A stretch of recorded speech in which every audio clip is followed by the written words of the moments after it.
Yvonne Nararsou figure parmi les personnes du troisième âge atteintes de la maladie d'Alzheimer, une maladie qui attaque directement les cellules du cerveau, engendrant l'oubli.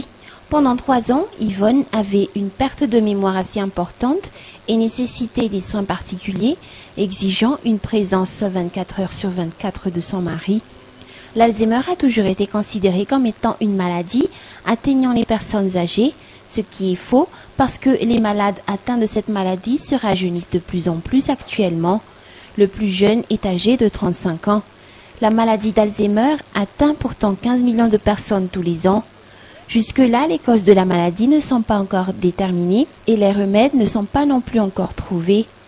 Selon la présidente du centre Massoandjmou, Dirason Adjiamaj, une des solutions efficaces pour alléger les malades de l'Alzheimer est d'être à leur écoute et de leur prêter attention en leur octroyant tous les soins dont ils ont besoin.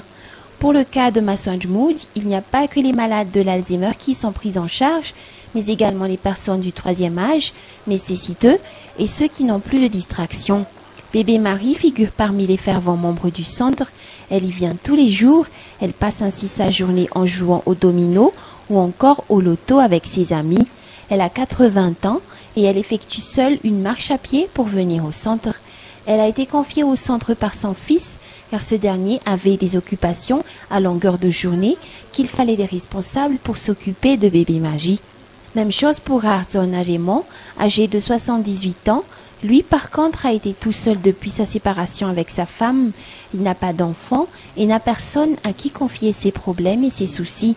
Outre l'écoute, il est également important d'accorder un accent particulier à l'alimentation de ces personnes âgées, raison pour laquelle le Centre Foyer du Cœur offre tous les jours du lundi au vendredi un déjeuner à toutes les personnes du troisième âge des alentours d'Ampanjana Est. Selon la présidente de ce centre, la plupart des personnes âgées qui viennent manger gratuitement tous les jours sont issues de couches défavorisées ou ont encore une ration alimentaire négligée due à l'insouciance de la famille.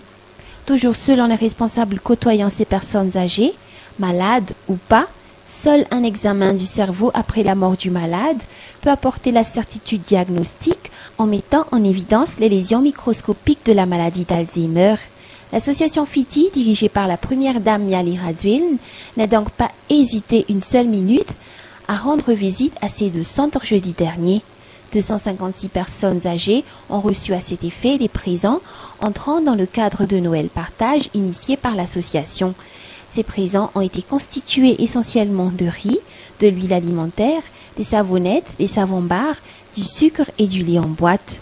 De quoi passer de joyeuses fêtes. Ainsi, la magie de Noël a également été remarquée et présente dans les 2 centres prenant en charge les personnes du troisième âge.